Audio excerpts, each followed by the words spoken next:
promissory notes at aalis na ako sa trabaho ko sa club. Sana isang araw. Ano bang nangyayari sa'yo? Anong problema? Mula na magkita tayo para pumunta sa notary, mukhang balisa ka na eh. Bakit? Hindi ako mabuti, Papa. Pakiramdam ko para ako may sumpa. Pero mas mabuting saka na lang natin ito pag-usapan. Hindi. Ngayon na. Sabihin mo na sa akin kung ano man yan. Pinaalis na ako ng Valle Encantado. Pinaalis ka? Bakit? Para sa wala at para sa lahat. Noong umaga, nasa hotel ang inspektor ng gobyerno ng Valle Encantado. Binigyan niya ako ng 24 oras para umalis sa lugar. Kung hindi, ikukulong nila ako at aakusahan. Pero ano ba ang nagawa mo, iyo? Wala akong ginawang anuman, Papa. Alam mo ba kung anong akusasyon nila sa akin? Ano? Isang magnanakaw. Humanap sila ng magandang dahilan para mapalis nila ako sa Valle Encantado dahil nga hindi ko napakakasalan si Natalia. Dahil nga hindi napapagod si Marimar sa pag-iiganti sa amin. Pero dapat may gawin ka. Ang umalis, Papa. Ano pa ba magagawa ko? Pero saan ka pupunta? Sa Mexico City. Sa apartment ko. Kaya lang di ba madalas dito naglalaro ang team mo? Kailangan ko magpalit ng ibang timo kaya gumawa ng ibang paraan. Siguro kailangan na rin naming umalis dito. Hindi ko alam, Papa. Pinaplano kong bayaran ng babaeng yon. Gawin niyo, Papa. Bayaran niyo siya sa lalong madaling panahon. Pero pagkatapos ano? Ano nang gagawin ko, seryo? Hindi na ako makakabalik pa sa Mexico. Maaaring ang kamay na nagpaparusa sa'yo ay gusto rin akong parusahan. Dahil sa kanya. Dahil kay Marimar.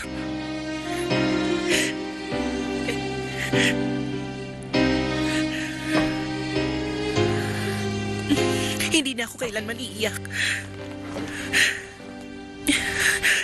Meron din akong bahagi sa mga nangyayari kay Sergio ngayon. Kahit na mahal ko pa rin siya. Kailangan ko pa rin ipagiganti ang kamatayan ng aking lola at lolo. Pancho! Pancho!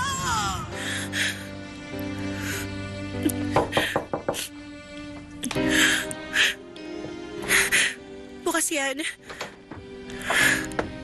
Magandang umaga, Miss Aldama. Magandang umaga. Pasok ka. Pwede bang ilabas mo na ang mga promissory notes ko? Kukunin ko na sila ngayon. Oo naman.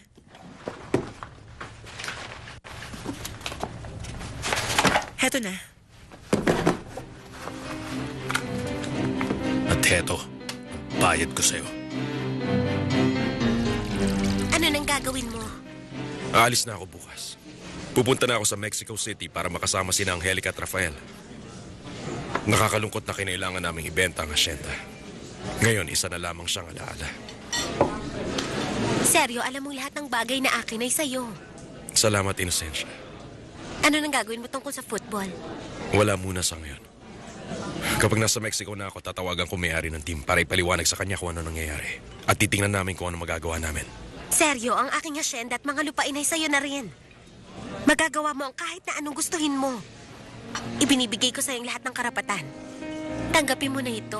Pakiusap. So maayos na pala ang lahat sa'yo.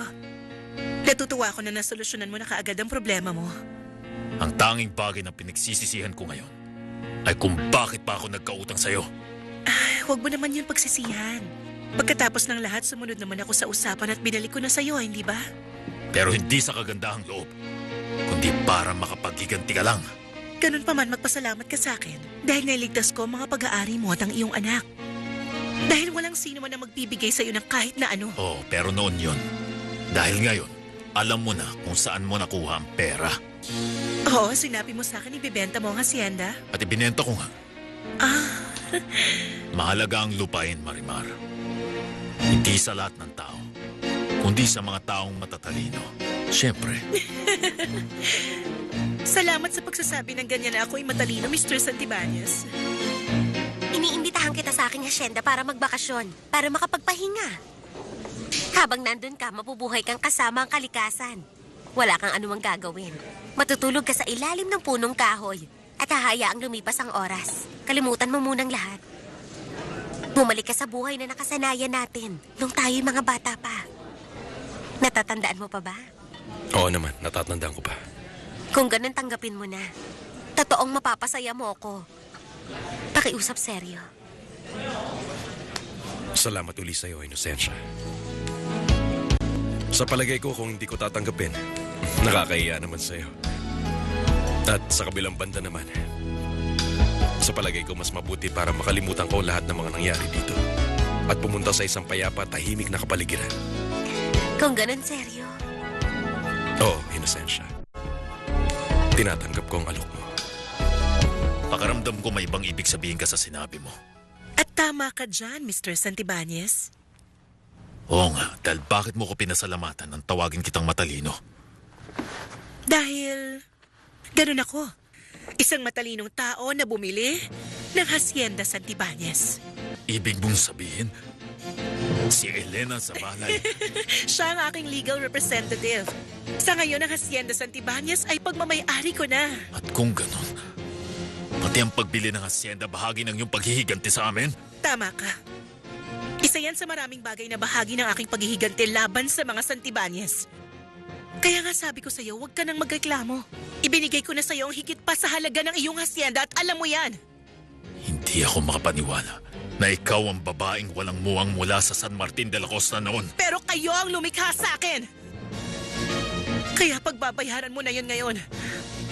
At ipinapaalala ko sa'yo, Mr. Santibanez, hindi ka pa rin tapos magbayad sa panloloko niyo sa akin. At sa pagkamatay ng aking lolo at lola.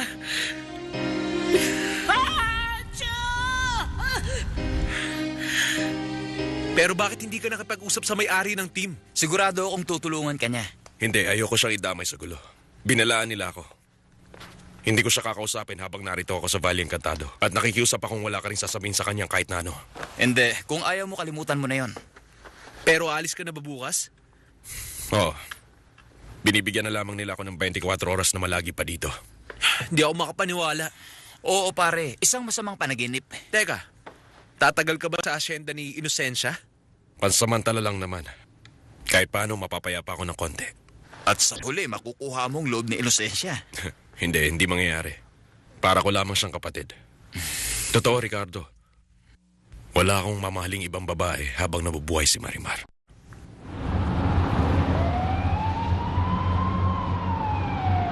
Mabuti tinawagan ako na seryo. Nag-alala na ako. Sinabi niya sa akin malungkot si Renato dahil binenta na niya ang asyenda at nagsimula na siyang uminom. Isipin mo, Angelica, mahal na mahal niyang lupaing yun. Pero yun ang mabuting gawin para mabayaran si Marimar. Maaari na siyang magsimula ng bagong buhay. Gaya na pagsisimula ko kasama si Sergio. Kung ganun, isasama mo siya sa asyenda? Oo, Angelica, isasama ko siya. At babaguhin ang pagkatao niya. Mahal na mahal ko siya. At ngayon sa wakas masosolo ko na siya. Kahit kapatid lang ang turing niya sa akin. Sana ang paglayong yan ay makabuti kay Sergio. Pagkatapos ng mga nangyari sa buhay. Huwag ka na mag-alinlangan tungkol doon. Malay mo naman. Iba ka na, Inosensya. Ibang tao ka na ngayon. Napahanga ako nang makita kita. At kung susubukan mo, hindi ka mahihirapan na makuha siya. Pero umiibig pa rin siya kay Marimar. Magagawa mong makalimutan niya yon. Subukan mo, Inosensya, gawin mo. Kaya mo yon.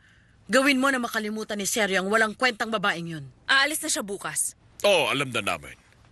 Kontento ka na ba, Iha? Hindi ako makukontento hanggang hindi mo rin napapaalis ang babaeng yon. Nakikiusap ako. Huwag ka nang magsinungaling ulit. Sige, Papa. Pero wag mong kalimutan na maikling panahon lang ang ipinakausap mo sa akin. Kalimutan mo na. Wala akong gagawing anumang kay Belia. Kung ganon, akong gagawa nun. Huwag mong subukan, Natalia. Kung nagawa kong saktan si Sergio na mahal ko, masasabi mo bang hindi ko kayang saktan ng babaeng yun na may kagagawa ng lahat? Sinasabi ko na sa'yo, huwag mong subukan. Kapag may ginawa kang masama, mapipilitan akong gawin ang isang bagay na hindi mo magugustuhan.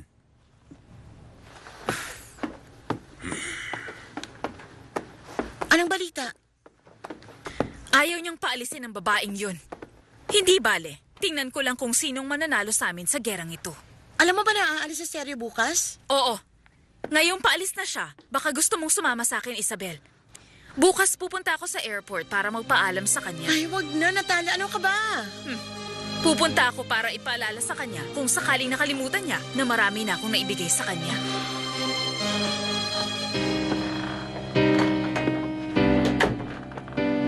Oh, bakit ka umiiyak, Iha? Yan ay dahil hindi ako masaya, Corazon. Bakit? Ano bang problema mo ngayon? Marami. Napakaraming bagay. Sabihin mo sa akin. Sabihin mo sa akin, Iha. Mahal na mahal kita at nasasaktan ako kapag nakikita kitang nahihirapan.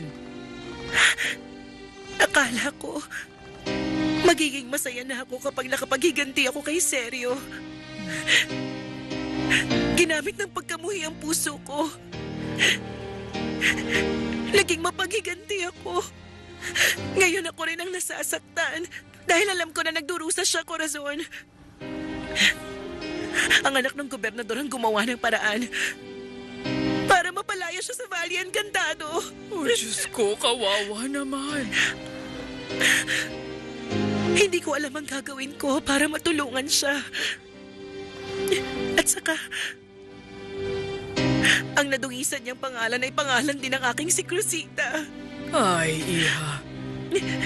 May mga tao talagang nasisiyahang manakit ng kapwa. Kausapin ko kaya ang gobernador. Magmamakaawa ko sa kanya. Napatawarin na siya dahil hindi niya yun kasalanan. Oo, Iha. Gawin mo yun. Gawin mo. Pero hindi. Baka maging kabayaran nun ay ang papapakasal ko sa kanya. Pag nagkataon si Seryo ay magpapakasal sa kanyang anak. Kahit na ngayon ay nakipaghiwalay na siya dito. Pero matalino siya, hindi ba?